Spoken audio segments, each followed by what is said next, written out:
mga madlang people. Malalakas talaga ng ulan, guys. So,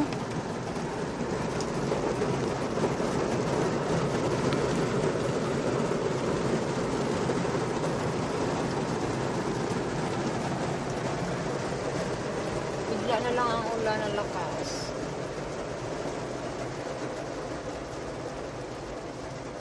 So, wala na naman.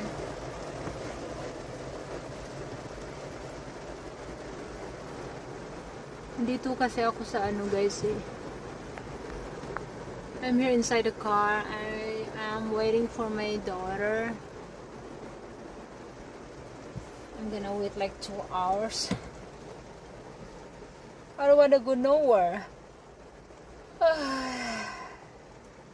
So I'm gonna be bored waiting for her for 2 hours.